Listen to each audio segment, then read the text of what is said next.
Welcome in, everyone. I have the absolute honor of chatting with the head women's basketball coach at Elon University, Charlotte Smith, today. Coach, how are you doing? I am doing well. How about yourself? So well, so well. And so I know, the season's on the horizon, but today I just want to talk about one thing in particular, and that is your new book that's being released. It's When Mhm, Athletes Pray. It'll be available in November. This is your second book from what I've mhm. seen, which the first one was When Coaches Pray. Now Right. this one is for the athlete. And so if you could even put it into words, what is your heart behind this book? The heart behind this book is just helping student athletes navigate through the life Mhm. of being a student athlete. And it's also just about, I think the heart of it is about identity, because Mhm. I think sometimes we can get so lost in the sport Yeah. and what we do that we associate that with our identity. Mm. And when that's taken away or when our roles change, we feel like we've lost all of who we are. So helping them to keep the foundation of understanding of why you do what you do and Mhm. who you do it for. Wow. And I'm just going to read a quick part. I went on to whenathletespray.org and took some of this writing. So I'm just going to read it for people who are listening. In a world where applause and accolades are the centerpieces of success, it is important to have a constant reminder of your greater purpose. When athletes pray, it's a compilation of devotionals that walk you through experiences as an athlete. You will be encouraged by the authentic transparency of these experiences and find joy. I love joy in your journey as an athlete. When athletes pray, their lives are forever changed. How much is this message, this encouragement needed for this present generation?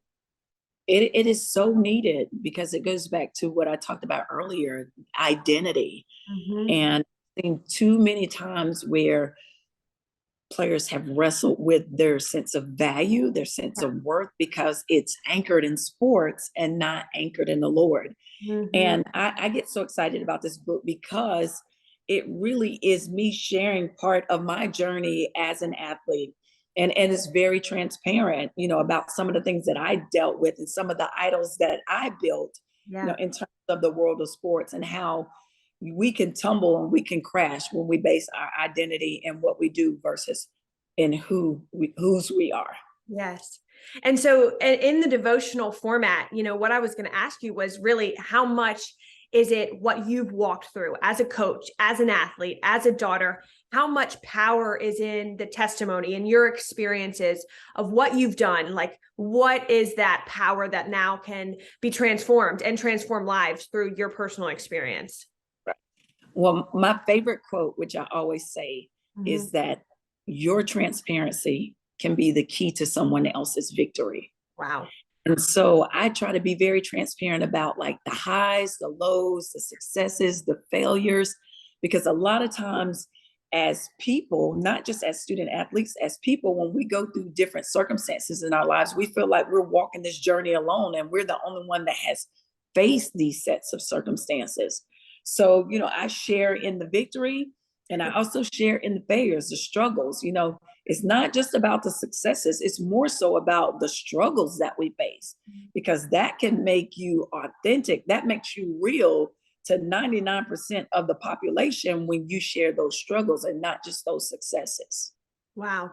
And so when you first decided, okay, I'm going to write down some of these experiences, what was that initial urge? What was that initial motivation to say, like, okay, this is what I'm called to do? I'm a daughter, I'm a coach, but I'm also a writer. Like, what gave you the motivation, the push to go out and write these books? Yeah. Well, I can think about like two particular experiences in my life as an athlete, as a professional athlete. Mhm. Um, you know, in college, and this was back before social media was like even like huge. National Player of the Year. You Mhm. hit the game winning shot. I dunked my senior year in college. I'm on the George Michael Sports Machine. Stuart Scott comes to campus to visit me. I do an interview with Stuart Scott. Robin Roberts come to campus. It's like the highest pinnacle of success. Right. And then I go to the WNBA and I'm trying to emulate that success, trying to recreate that success.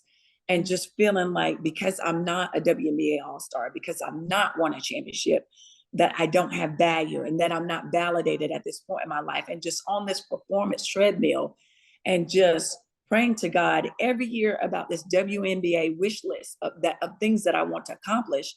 And just all of a sudden getting this epiphany and just feeling like I'm hearing God say, well, what have you done for me? And when you think about like this platform, the highest pinnacle of success in terms of being a professional athlete and the influence and the impact that you can have. And I'm being so self-absorbed and so wrapped up in this small package of me that I'm not, my focus is misguided, it's misdirected, and not thinking about how can I in this moment bring God glory. And I was like, I know if I'm at that point in my life, 25, however old I am, and I'm getting caught up in this, imagine how much more young student athletes are caught up in this performance treadmill when you don't know your true identity and your true worth. So I was like, I gotta get this message out here, because if I'm struggling with this as an adult, surely they're struggling with this. You know, you see this day in and day out with your athletes who you have built and cultivated relationships with, the desire for people to turn inward. And really, we think that that's going to bring us, you know, every satisfaction that we could ever imagine when we get those things. But really, the greatest thing is an outward perspective, a team first mentality. And so how have you seen your girls in your system who come and play for you grow in that mindset of putting others before themselves and benefiting from that and flourishing as women because of that message?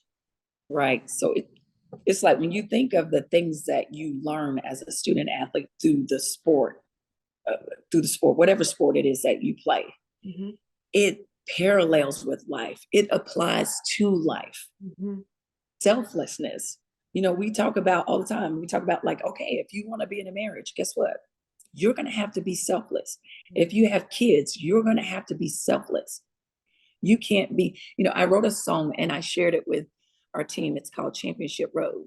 And it says, you have your mind on the championship. You want to get that bling, but it's going to take some sacrifice. So are you willing to do whatever it takes, no matter what your role? You got to give your heart, your mind, your body, and your soul. To rise to the top, we must be on one accord, have the same focus, say we're doing it for the Lord because he wants to get his glory, but we got to do our part. We all got to have the same beat in our heart. Like Nick Cannon said, one band, one sound. We got to be committed this time around to put self in the back, let team have the wheel. You got to be positive no matter how you feel, because feelings are emotional. Be ruled by what is true. No, we only want the best for all of you. So decide today which side you're on. Otherwise, you'll walk this journey alone, because we're making moves forward. Don't you want to go? We got our eyes on the prize, Championship Road. And it's like when you think about the prize, it takes sacrifice. It takes selflessness. And if you can figure that out now, it will take you so much further in life later when you're part of a job, because you're going to always be part of a team and you're going to always have to be selfless. So why not learn it now? Why not embrace it now? Because it will save you a lot of heartache in the long run. Coach, thank you so much for your time today. Thanks for what you do day in and day out. And I'm so glad that we were able to highlight just a small portion of it today. When Athletes Pray, I cannot wait to order it. And I will be doing that very shortly when it's released in November. So thank you, thank you, thank you. And thank you so much for having me.